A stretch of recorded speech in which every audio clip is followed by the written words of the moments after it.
In 600 meters, turn left onto Mendez to Gate A. So, lumampas Head pa south kami. towards the Tuton Malaki Heroes Farm Road. Okay kung dito.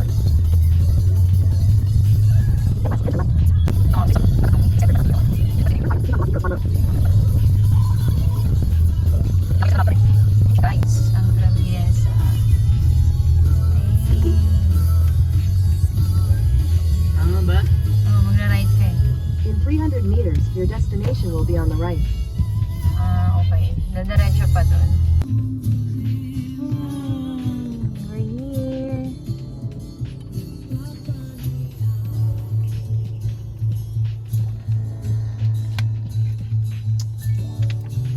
So, dito na tayo guys.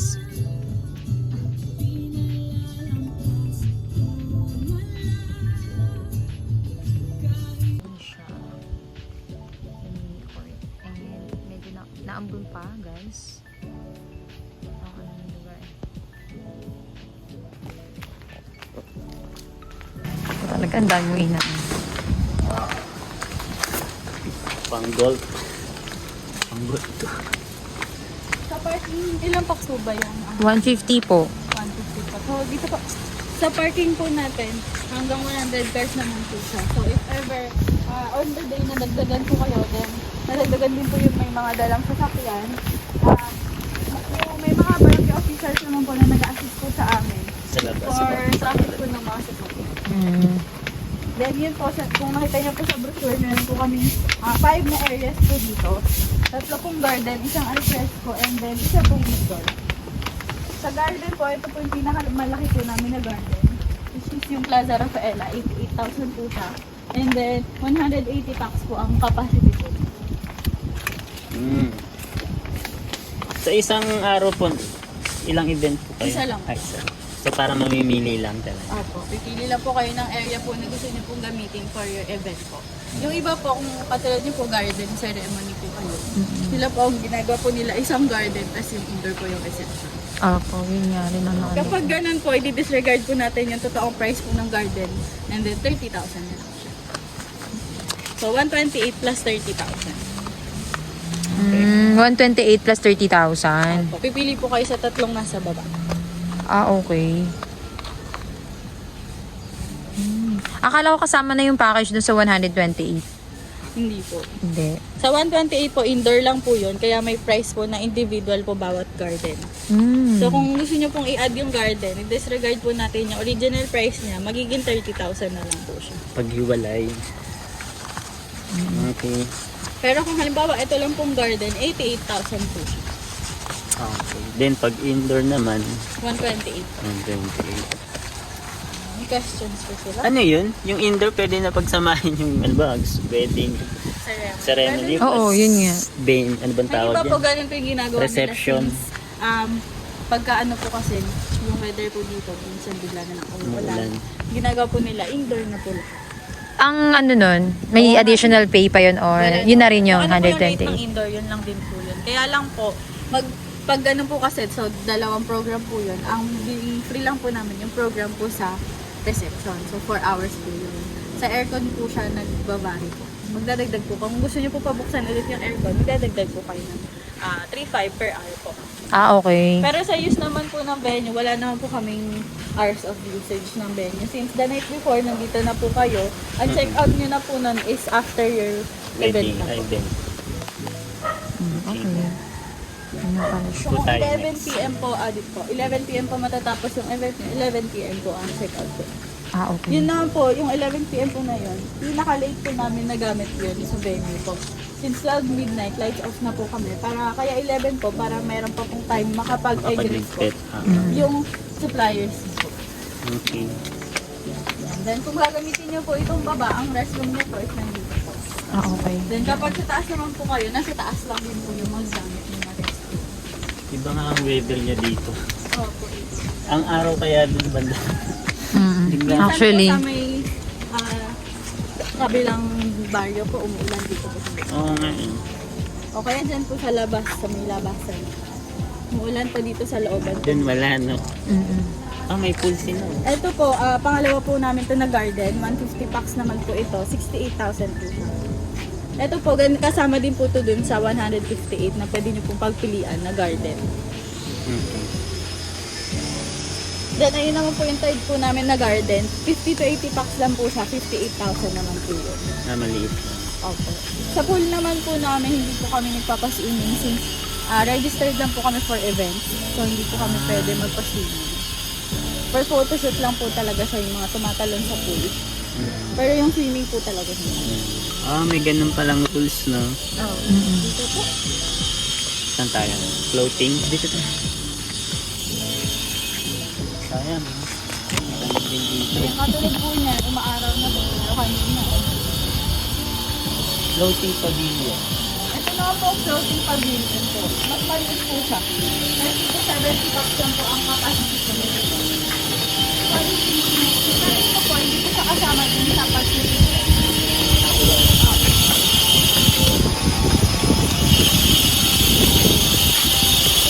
Wala yung iba po yung presyo niya po dun sa magiging 30,000. Pagka ito po, pag-event kasi ito, 45 plus 45. 128 plus 45. May nag-wedding program din dito. Opo, meron po.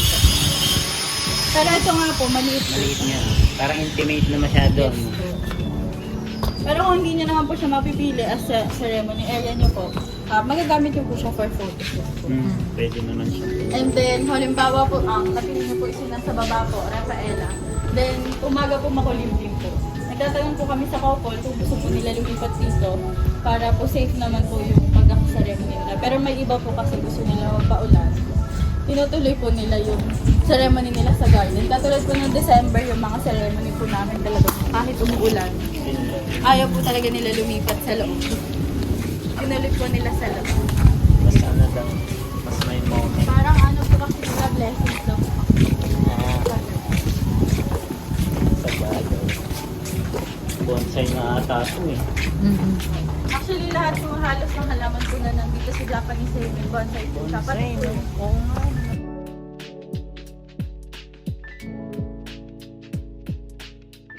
Makita nyo din po yung drop-off area and then lobby po.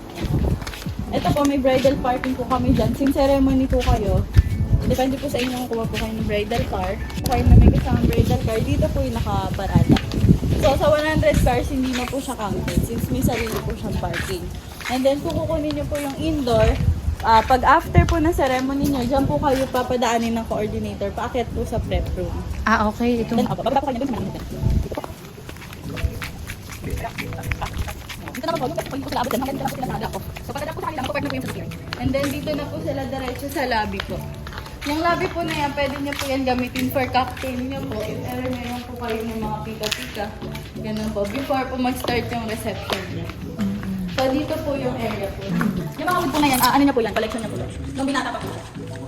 Ganyan po makapag-open lahat. Yung iba po, hindi na po sila nagpapasilipin. Yung design. Ganun ba Pero siya? may iba po nagpapadagdag po sila ngayon ng mga string lights lang po ganyan or swag lang po na tela para dagdag lang po. Pero pag gano'n po may ceiling treatment, meron po yung security deposit na 10,000. Refundable naman po yun after the event. Pero deductible po siya pagka nagkaroon po ng damages. Nandito po sa amin wala po kaming cortage fee. Kapag po kinuha nyo po na caterer is yung namin, accredited po namin, 7 po yun. Pero kung open din naman po kami sa iba. Kung meron po kayong preferred nyo po talaga, na wala po dun sa list na ibibigay ko po sa inyo. Kapag ganun po, meron po yung suppliers fee na 8,000. Rental fee po yung commission po, and then in respect na lang din po sa accredited namin since nagbayad po sila. Ang nagbabayad po nun is yung caterer nyo po. Pero depende po siya kung yung caterer po is nagpapabayad sa client, ganyan po. May ganun po kasi.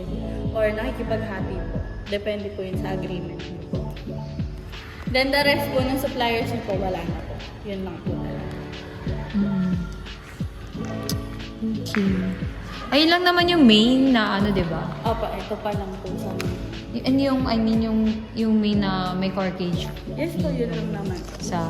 Wala naman na po iba.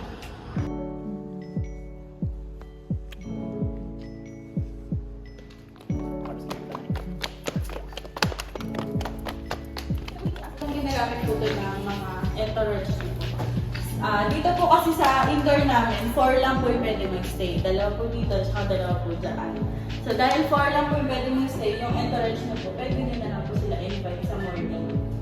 Para kung may photoshoot po kayo na kasama sila, invite nyo na lang po sila. Then dito na rin po sila magpo-prep. Sa table po dito.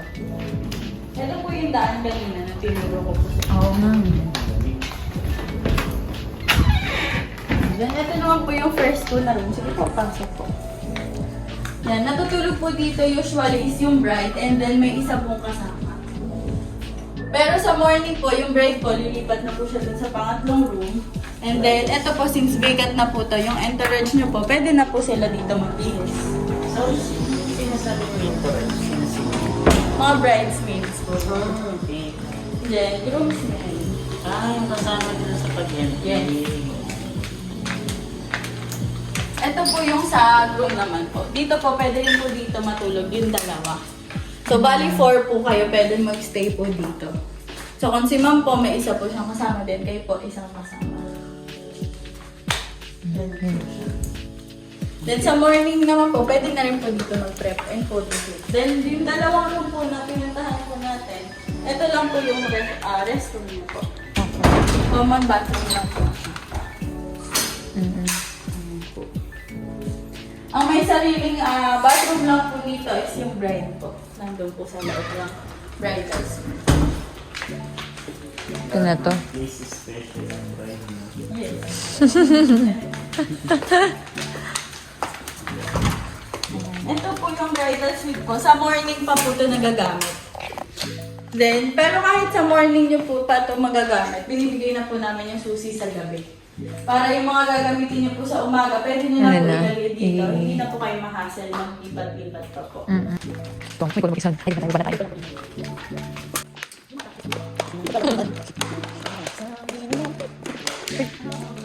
Balik. Pero depende po sa inyo kung paano po yung orientation po na set up nyo po. Wala Ito po naman. suppliers area po siya. Ano po yun dun? Kitchen po. Ah, okay. Yun na pala yun. Pag yung mga coordinator po, yung gamit nila nandito po. Tsaka po yung mga nag-edit ng SDE, dito po sila. So, hindi po sila nakakalat sa labas. Meron po silang sariling area. Then, sa kitchen po dito.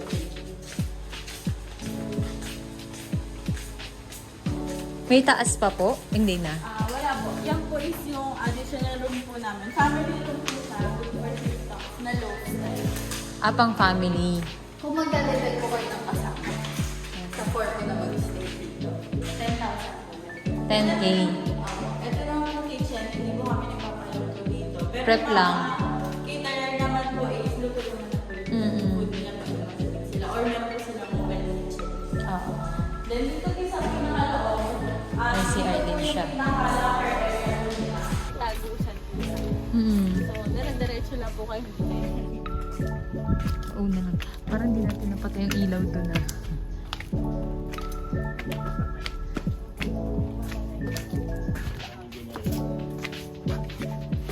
Ito po, loft lang po cute. siya. Pasok po. Ito po, ang room po na to, loft lang po siya. So, pag akit niyo po dun sa taas, bed na po. Bed na. Ano itong make ano to? Extra po siya na family room. Di ba 4 lang po kayo pwede mag-stay dito? Sa kabit dito po. Dito hanggang ilang packs? Dito po 6 po. So, kung gusto niyo po magdagdag ng kasama po, since malungkot naman pag-apat lang po kayo, pwede po kayo magdagdag ng kasama. 10,000